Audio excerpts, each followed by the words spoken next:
નમસ્કાર વિદ્યાર્થી મિત્રો, તો कैसे हैं आप लोग? હું આશા રાખું છું કે તમે બધા મજામાં જ હશો. મારું નામ છે યુવરાજ ને તમારું સ્વાગત છે તમારી યુટ્યુબ ચેનલ યુવરાજ એજ્યુકેશન પર.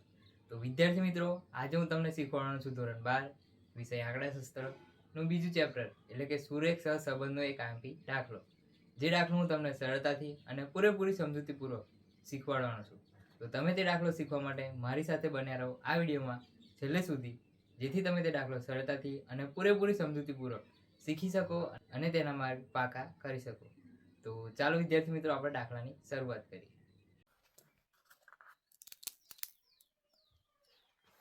વિદ્યાર્થી મિત્રો, ચાલો દાખલાની શરૂઆત આપણે રકમ વાંચીને કરીએ.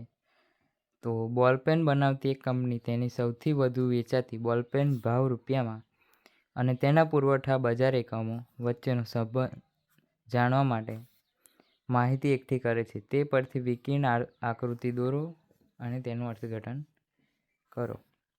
તો ભાવ આપેલો છે અને માંગ પુરવઠો આપેલ છે 1000 એકમો.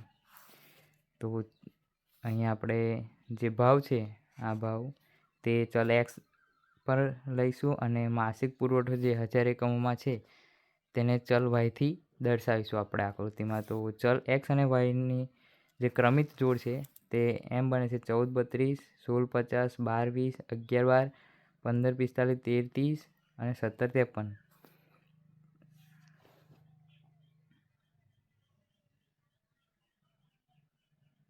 તો તેમ બને છે. તો તે અનુરૂપ બિંદુ આલેખપત્રમાં આપણે દર્શાવીશું. તો ચાલો આકૃતિ દોરીએ. તો આકૃતિ આવી રીતે બનાવી લઈશું આપણે. સૌપ્રથમ જે જોડ હતી તે હતી 14 અને 32, એટલે કે એક્સ અક્ષ છે જેની ઉપર 14, એટલે અહીંયા આવશે 14 અને અહીંયા આવશે 14, અહીંયા આવશે 14.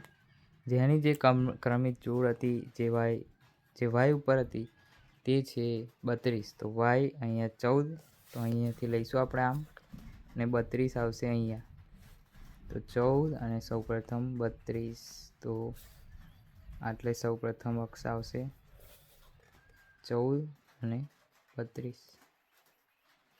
ત્યારબાદ બીજી જોડ હતી તે હતી 16 અને 50. તો અહીંયા 16 અને તેનું જે લઈશું તે આવશે 50, એટલે અહીં 16 થી અહીંયા 50. તો 50 આવશે આટલે. ત્યારબાદ ત્રીજા નંબરની જે જોડ હતી તે હતી 12 અને 20. તો 12 અહીંયા છે, તો 20 અહીંયા છે. તો 12 અને 20 આવશે અહીંયા. ત્યારબાદ જે ચોથી જોડ હતી તે 11 અને 12ની હતી. તો અહીંયા 11 છે, અહીંયાથી 11 અને એટલે અહીંયાથી અહીં 12 આવશે. અને પાંચમા નંબરની જે જોડ હતી તે હતી 15 45. તો આ રહ્યા 15 અને અહીંયા આવશે 45. તો 15 થી 45. તો અહીંયા જે છઠ્ઠા નંબરની જોડ હતી તે હતી 13 30. તો અહીંયા 13 છે, 30 આવશે અહીંયા. તો 13 30. ત્યારબાદ છેલ્લી જે જોડ હતી એ 17 53. તો અહીંયા આવશે 17 અને 53 આવશે 17 થી 53. તો 53 આવશે અહીંયા. તો આ રીતે આપણે આલેખ બનાવીશું. સૌપ્રથમ તો આલેખ દોરી દેવામાં આવશે. જ્યાં એક્સ અક્ષ ઉપર 1 સેમી બરાબર ₹1, એટલે જે એક્સ અક્ષ છે એના ઉપર 1 સેમી બરાબર ₹1 થશે. અને અહીંયા ભાવ છે ₹1 થશે. ત્યારબાદ વાય અક્ષ એટલે કે આ અક્ષ જેની ઉપર 1 સેમી બરાબર 5000, એટલે 5 10 15 20 એમ કરીને 1000 વધતા જશે. તો ત્યારબાદ આપણે તેને યોગ્ય રીતે માપ લઈશું અને દર્શાવી દઈશું. તો આ રીતે આપણો જે આલેખમાં દર્શાવવાનું પૂરું થશે. ત્યારબાદ આપણે તેનું અર્થઘટન કરીશું. તો અર્થઘટન એમ થશે કે વિકિરણ આકૃતિ પરથી સ્પષ્ટ થાય છે કે બધા બિંદુઓ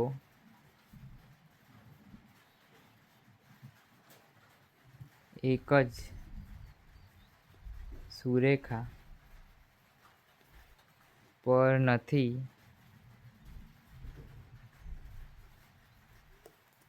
અહીં ભાવ અને પુરવઠામાં થતા ફેરફારો વધતી જતી દિશામાં થાય છે.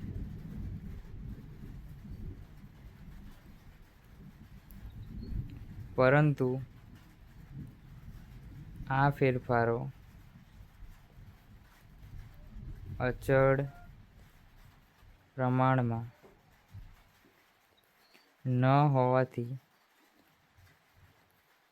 બિંદુઓ એક જ સુરેખા પર મળતા નથી. તેથી ભાવ અને પુરવઠા વચ્ચે આંશિક ધન સહસંબંધ છે એમ કહેવાય.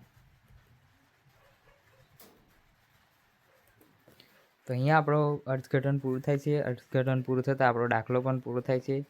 તો મળીએ એક નવા દાખલામાં. તો વિદ્યાર્થી મિત્રો, અહીંયા આપણો દાખલો પૂરો થાય છે. જો તમને દાખલામાં કંઈ પણ ખબર ના પડી હોય તો તમે તે કમેન્ટ સેક્શનમાં જણાવી શકો છો, તો હું તમને તે શીખવાડીશ.